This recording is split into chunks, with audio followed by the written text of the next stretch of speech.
अध्यात्म में जुड़ने से होता है। तो जैसे बूढ़ी माई लोग हैं, बूढ़े पिता लोग हैं, अगर इनको सिखाए कि आप बैठ के थोड़ी देर राधा राधा करो, काउंटर दे दे कि आप राधा राधा करो, तो इससे आपको भी और लाभ मिलेगा। जो स्वयं नाम जप करता है और दूसरों को नाम जप कराता है, उसका बड़ा मंगल होता है। जी, मेरा बचपन भी खुद ऐसा बीता है। मैं खुद शेल्टर होम में रहा हूँ। जी, नहीं, बहुत सुंदर। तो उनकी सेवा करता हूँ तो लगता है पिता का सेवा का मौका नहीं मिला, तो आज उनकी सेवा करता हूँ। बिल्कुल नहीं, बहुत सुंदर। हमें बहुत अच्छा लगा।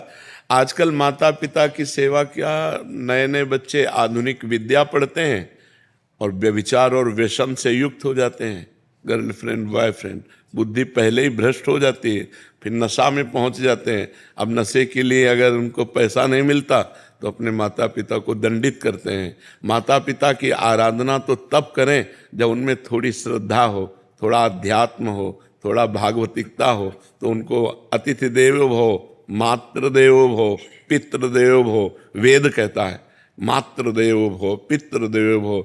सोचो, जिस माता ने आपको लघुशंका कर दी, शौच कर दी, लेकिन उसने आपको कभी थप्पड़ नहीं मारा, इतना सयाना किया आपको खवा पिया के, वही जब वृद्ध हुई तो उसे अनाथालय में छोड़ाते हैं।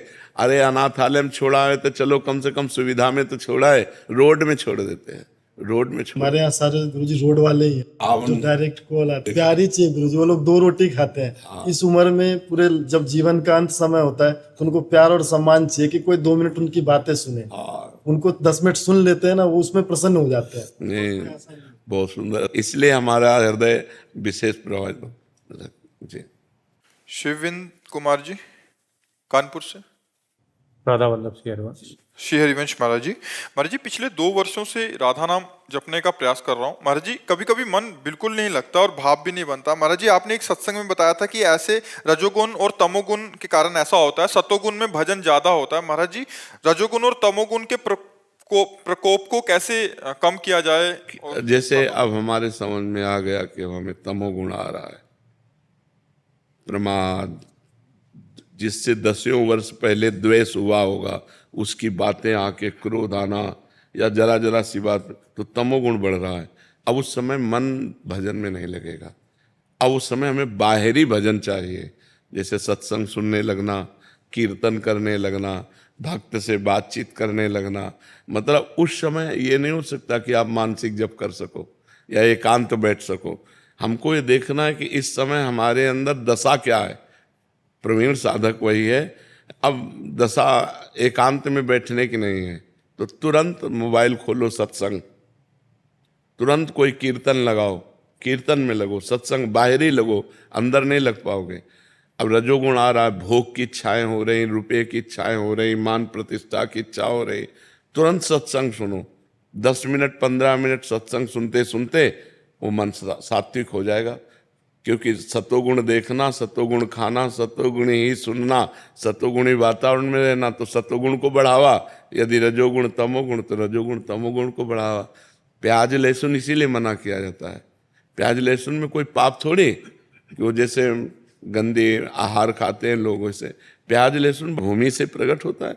जैसे आलू शकरकंद ऐसे ही होता है, खेतों में होता है। जहाँ गेहूं बोया गया है, जहाँ और अन्य खाद्य हैं, तो वो भी नीचे ही पैदा होता है। और प्राकृतिक कोई ऐसे निषिद्ध, पर वो तमोगुणी है, इसलिए हमारे यहाँ उसका त्याग किया गया है। कि तमोगुण जो भजन में, तो और भी तमोगुणी, जैसे बासी अन्न है, खूब लाल मिर्च और तेल और ऐसे सब डाल करके, ऐसे जैसे जैसे होटल का भोजन है, चाहे वो जितना आपको वादा करे पवित्र बना रहे हैं, तो वो उनकी बनाने की शैली, वो कौन बना रहा है क्या है कुछ तो पता नहीं है ना। अब अंदर रोटी बन रही है आपके सामने, तो तंदूर से पकी हुई आ रही, तो अब क्या पता पीछे अंदर कौन क्या कर रहा है। तो हमें लगता है भजन के लिए हमको सत्वगुण इकट्ठा करना चाहिए। सात्विक भोजन, सात्विक पानी, सात्विक वातावरण, जितना हम सत्वगुण बढ़ा सकेंगे उतना ही अधिक भजन होगा। हमने खुद अनुभव किया कि जैसे खूब अच्छे अच्छे पकवान और ये चीज़ें भरपेट पा ली जाए, भजन मारा गया।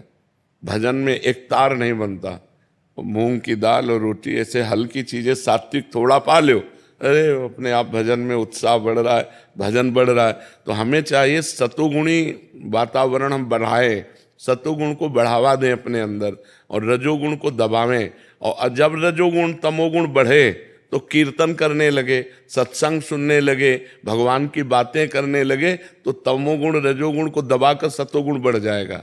ये जरूरी है। अगर जैसे अब तमोगुण रजोगुण आ गया और ऐसे गंदे लोगों का संग मिल जाए तो हम और बढ़ जाएगा, तमोगुण रजोगुण और बढ़ जाएगा और वो फिर गिरा देगा, वो भजन से गिरा ही देगा, फिर बड़ा पश्चाताप होगा। जैसे अब अंदर भोग की वासना प्रकट हो रही और गंदा मोबाइल दृश्य देखने लगो, गंदे लोगों से मिलो तो मिटिया मेट कर देगा। गंदी बात आ रही, अब अच्छी बात देखो, कोई भगवान की लीला देखने लगो, लीला का भी तो अभिनय हुआ, जैसे रामचरित का अभिनय हुआ, महाभारत का अभिनय, मतलब किसी तरह मन हम भगवान में लगावें। वो अंदर नहीं लगेगा, बाहर लगेगा, बहिर्मुख लगेगा। तो बहिर्मुख साधन रखे जाते हैं। अब जैसे भगवान की कृपा से अब तमोगुण रजोगुण का क्या, इनका तो कोई महत्व ही नहीं रह गया, मतलब इनकी सत्ता ही नहीं रह गई है। जैसे अपने अंदर है ना, अब इनकी सत्ता ही नहीं रह गई, न सतोगुण की, न रजोगुण की, न तमोगुण की। सत्ता भगवान की सिर्फ रह गई। अब कोई सत्ता नहीं रह गई कि यार हमारे अंदर रजोगुण आ गया, अब ये देखे वो सुने वो सब, ना कुछ देखना ना कुछ सुनना, बस जो अंदर चल रहा है उसी को देखना, उसी को सुनना। तो पहले हमें अभ्यास करना पड़ता है। जब रजोगुण तमोगुण आवे तो सतोगुण को बढ़ावा दो और भगवान नाम कीर्तन करो, 10 मिनट में तमोगुण रजोगुण खत्म। आप देख लेना, कभी नाम कीर्तन शुरू कर दो और 10 मिनट में कंट्रोल हो जाएगा, रजोगुण तमोगुण और सतोगुण आ जाएगा। और फिर भजन में बैठ जाओ, देख लो मन भजन में लगने लगेगा। भजन के पहले 1-2 पद गाओ चतुराशी जी के हैं, या भगवान नाम कीर्तन करो और फिर जप में बैठो, तो उससे शांति ज़्यादा मिल जाएगी, क्योंकि एकदम भाव हमारा बनेगा पवित्र भाव, और पवित्र भाव से फिर भजन में लगे रहो। और ये मार्ग ऐसा है कि घाटा तो इसमें है ही नहीं।